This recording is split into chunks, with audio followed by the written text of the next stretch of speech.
e hoje ela traz o tema ansiedade e reabilitação. Como equilibrar?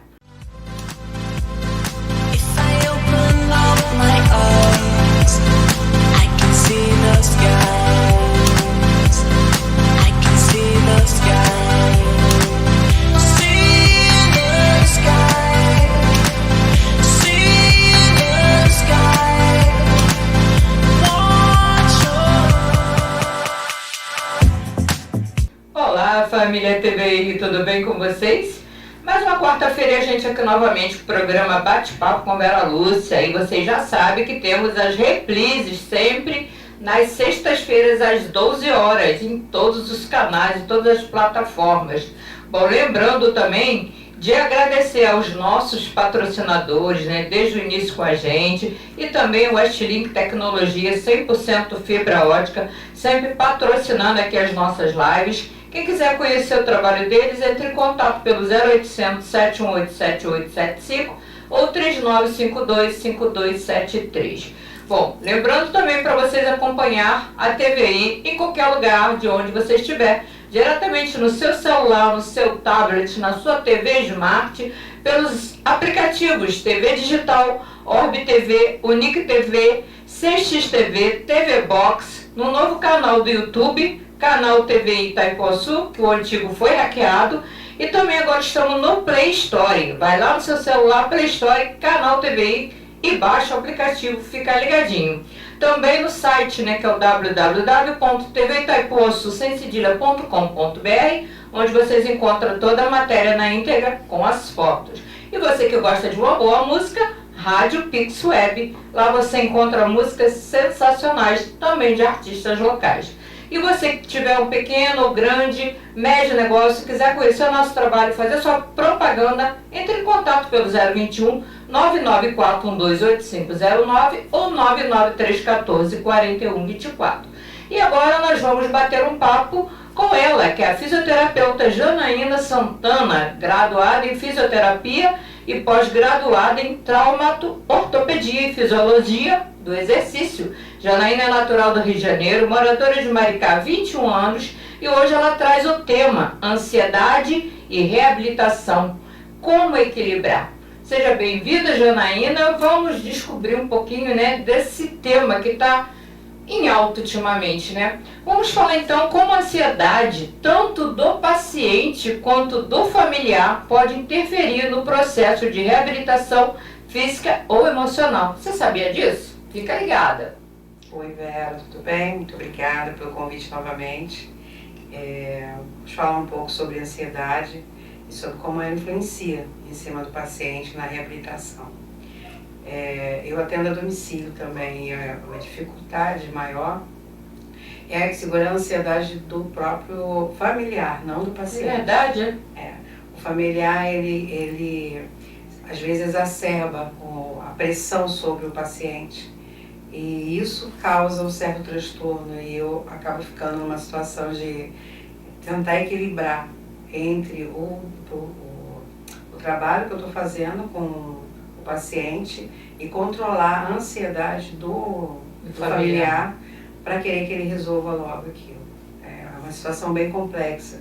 E ultimamente eu tenho sentido que essa ansiedade tem aumentado muito.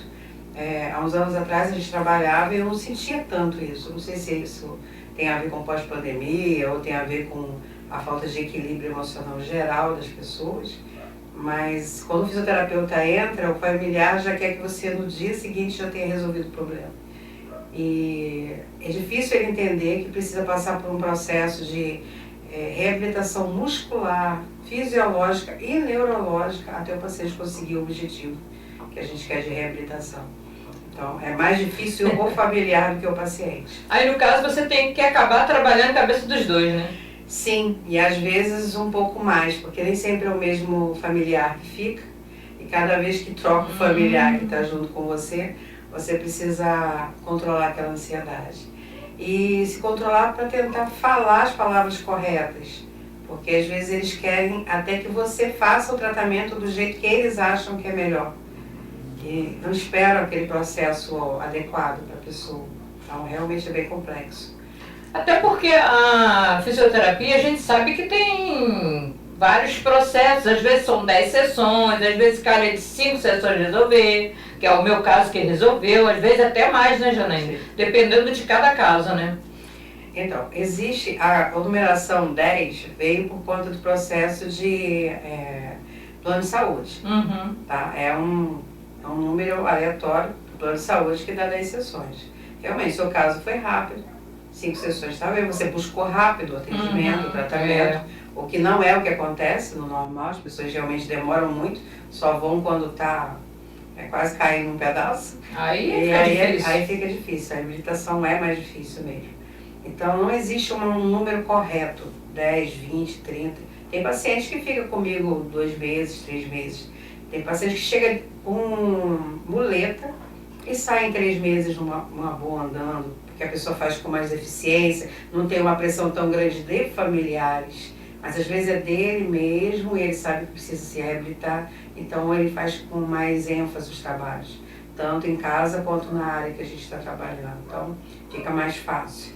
Mas quando você pega um paciente acamado, onde você tem que lidar com o levantar da cama, eu sei que é trabalhoso para os familiares, então eles querem uma rapidez.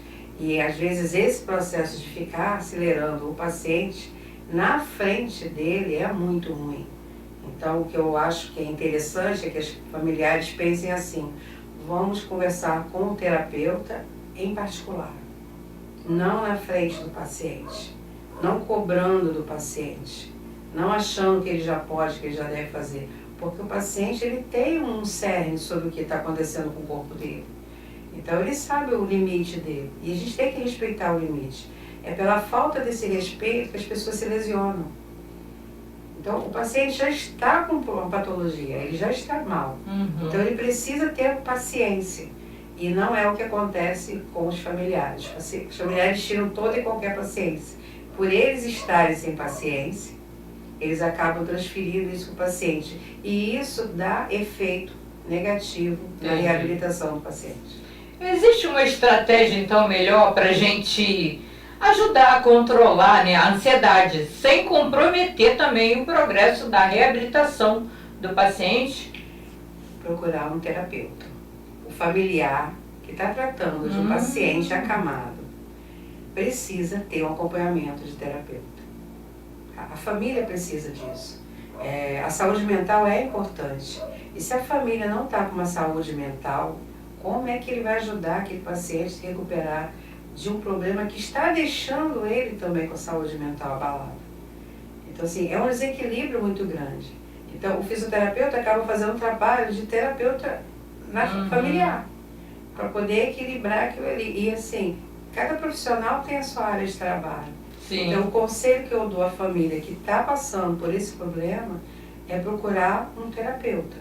Ou um terapeuta familiar, ou um psicólogo, algo que possa trazer para a família um alento sobre aquilo ali. Sabe? Pesquisar um pouco mais sobre o problema que o paciente está passando, para não cobrar tanto dele. Ele vai, na maioria das vezes que eu tenho atendido, a pessoa fica recuperada, tá? Tem um ou outro que é uma lesão mais cerebelar e é mais difícil. Mas quando a parte física, a gente consegue, só que é com o tempo. Não é assim, de uma hora para outra. O acidente acontece rápido, mas a recuperação não. É verdade. Tá? E quanto mais velho a gente vai ficando, é mais difícil essa reabilitação. Quando você é jovem, você cai, levanta e está tudo bem. Você é criança, levanta e está tudo bem. Quando você vai ficando depois dos 40, você cai, você já leva uma semana para se recuperar. Depois você vai levando 15 dias. E assim por diante. Então, tem que ter paciência e procurar uma ajuda profissional. Mas você não é a primeira nem a última a falar isso, né? Várias pessoas já tiveram aqui, falam a mesma coisa, que a pessoa que cuida de outra pessoa que está em certas situações de doença, tem que se cuidar também, porque acaba ficando doente, né? E às vezes entra também a equipe multidisciplinar, como você falou, né? Que é o terapeuta, o psicólogo, né? Fisioterapeuta e outras terapias também, né? Agora, de que forma então os profissionais de saúde eles podem identificar sinais de ansiedade durante a reabilitação? Isso é bem fácil. Por exemplo, eu estou com um paciente que teve um AVC. esse paciente leva um tempo, dependendo da lesão, em que área do cérebro, para poder fazer alguns movimentos. Uhum. E o familiar vem com várias ideias via internet.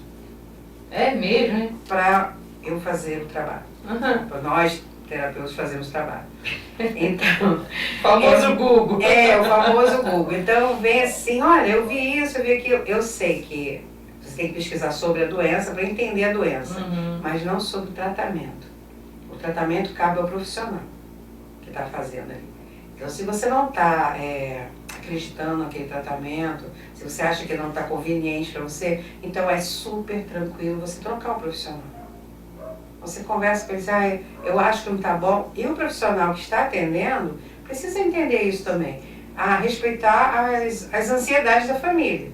Se alguém chega para mim e fala assim, não estou gostando desse tratamento, você está com todo o direito de procurar outra pessoa, um outro profissional, para fazer aquilo que você acha que é conveniente. Não entrar em atrito, porque não adianta entrar em atrito. É simplesmente ouvir o que a família está falando. Se a família fala, mas você não podia mudar o tratamento? Sim, mas por que você muda o tratamento? Conversar com a família. Por que você acha que isso vai funcionar? Qual é o embasamento que você está me dando sobre aquilo? Porque a gente a gente estudou para aqui, fazer a reabilitação. Então a gente precisa conversar com a família. Mas isso não na frente do paciente. Janaína, fala pra gente então como é que o próprio paciente ele pode participar ativamente do equilíbrio entre cuidado emocional e recuperação funcional. Só ele, somente ele, né? Quando a gente faz o tratamento, o paciente, a gente tem uma empatia com o paciente. Então, quando eu faço a primeira avaliação, o paciente tem que gostar de mim. Tá. É a tal da anamnese, né, que eu falo? Mas não é só anamnese, é você conversar com o paciente mesmo. Tipo um amigo, tipo um colega de muitos anos. Exatamente. Você chegar, assim, você não chegar logo com pergunta, qual o seu nome, qual o seu... Não, isso aí você vai pegar com o familiar. Tá? É você sentar com o paciente e perguntar o que você está sentindo, quais são as suas limitações, o que você pretende com o tratamento, aonde você quer chegar, o que eu posso fazer, aonde você não quer que eu mexa por enquanto, até você pegar a confiança do paciente. Só você e ele ali? Só você e ele. Nesse momento, não é para ter outra pessoa da família. Porque a pessoa que está da família, ela acaba se metendo naquela conversa. Eu estou falando, gente, no atendimento domiciliar. Tá? Quando o paciente é levado na minha sala, eu solicito que a pessoa que está acompanhando fique aguardando do lado de fora. Não precisa ficar junto comigo, eu tenho que conversar. Quando é criança, não. Quando é criança, a gente tem que estar com o pai e a mãe do lado. Mas mesmo assim, em alguns momentos, eu solicito a saída do pai ou da mãe, porque a sala é toda de vidro, então não tem perigo nenhum para a criança. E aí eu converso com a criança do que ela pretende. Mas essa conversa tem que ser particular, tá? Para o paciente não se sentir acuado. Porque os familiares têm a tendência de acuar o paciente. Ele não quer fazer isso, ele não vai fazer aquilo, então o paciente se sente desequilibrado. Então, como o paciente pode buscar esse equilíbrio? Preciso falar com você, em particular. Essa é uma coisa que o paciente pode fazer. Eu tenho que conversar com você, em particular. Eu vou olhar para as pessoas que estiverem perto e vou solicitar que eles saiam, para poder conversar com o paciente. Esse é o primeiro momento, porque ele tem que ter essa confiança no meu trabalho, no que eu vou fazer com ele. Porque o trabalho só vai ser realizado se eu e ele tivermos uma conexão para que isso aconteça. Tem que ser prazeroso, né? Ele tem que sentir saudade da sua volta. Exatamente. Mesmo que seja para brigar comigo. Você voltou de novo. Briga. Mas já voltou? Não podia esperar mais um pouco? Não quer voltar amanhã? Volta e me escuta uma gracinha assim. Mas faz parte essa brincadeira. De sentir falta mesmo. Uma semana que eu tirei de folga de Natal. Você me abandonou. Então, isso é prazeroso. O paciente tem que gostar de você, tem que querer estar com você. E se o paciente falar, não quero mais ver esse profissional, tem que respeitar isso. Não é para o profissional ficar aborrecido, nem para a família ficar aborrecida. Eu não quero mais fazer com ele. Acabou. Tá? Ele tem esse direito. A gente tem que respeitar isso. Em relação à parte de saúde mental, quando a gente está fazendo atendimento, o fisioterapeuta também precisa trabalhar o mental do paciente. Então, na faculdade a gente tem a matéria que é relacionada a isso, que é a psicologia. É óbvio que a gente está longe de ser um psicólogo, tá? Mas a gente tem que entender como é que funciona, pelo menos de forma superficial, a cabeça do paciente que está com uma lesão, Uma que base, tá com problema. né? Uma base, para ajudar ele naquilo ali. Você busca no paciente, quando você está vendo, o que você pode encaixar. Alguns pacientes são extremamente religiosos. Então, você fala, você tem rezado, você tem se conversado com Deus. Outros pacientes não acreditam em nada, mas você faz um trabalho respiratório, busca encontrar a sua paz num trabalho respiratório, ensina o paciente a fazer um trabalho respiratório. Você tem que buscar formas para ele se encontrar. Então, assim, quando o paciente não acredita em nada, busca um trabalho respiratório. Você busca uma técnica em que ele vai ter confiança e acaba se recuperando. Então, assim, o próprio terapeuta, o fisioterapeuta, precisa também buscar essa conexão para trazer aquele paciente para a confiança. Porque quando a gente chega num paciente, ele não quer mais, ele parece que não está acreditando em mais nada. É verdade, é. Tá? Então chega assim, eu nunca mais vou levantar da cama, eu nunca mais vou levantar do sofá, eu nunca mais... Então ele já está com aquilo pesado. Então você traz notícias boas, traz uma coisa legal, vê alguma coisa na internet, vê um cachorrinho que o paciente gosta. Tá? Então você busca formas de aumentar essa conexão, essa confiança e trazer ele de volta para o mundo. Porque ele fica como se fosse meia parte do mundo. É isso que eu faço. Entendi. Eu tento me conectar o máximo possível com o meu paciente para trazer ele de volta e ter mais confiança na reabilitação. E qual a parte que você acha mais difícil para trabalhar? No consultório seu ou então no local onde a família está junto ali? A domicílio. Domicílio. É mais complexo. Porque tá todo mundo ali ao lado, quer se meter, né? A cobrança é muito grande ao paciente. Não só em mim como profissional, mas o paciente que já está numa situação de fragilidade, essa cobrança é muito séria. E eu tenho visto muito isso. Todo mundo da família, da pitaco às vezes, chega, se eu estou atendendo, e fala assim, mas ele não quer fazer isso, ela não quer levantar, ela só faz com você. Que bom que pelo menos ela faz comigo. Né? Já é um estímulo. E aí eu vou conversando com o paciente, poxa, eu preciso da sua ajuda, mas isso em particular. Tá? Não na frente dos familiares. Precisa da sua ajuda, a gente só consegue fazer isso uma equipe. Eu e você junto. Se a gente não jogar junto, a gente não ganha esse jogo. Então, assim, aí você vai conversando. Eu sei que é muito difícil isso que eu estou falando, mas a família precisa apoiar de uma forma mais amorosa, não tanto cobrança. Se colocar no local, né? No lugar do outro, né? Não é porque é mole, porque não quer fazer. Não, ele está numa situação de fragilidade. Então, essa situação de fragilidade tem que ser respeitada. Então, eles vão se recuperar. É claro que uns mais rápido e outros mais lentos, mas vão. E a família, quando for ajudar, fala com um pouco mais de carinho, um pouco mais de tolerância. Entendi. Eu também tive pai com doença, eu sei como é que é.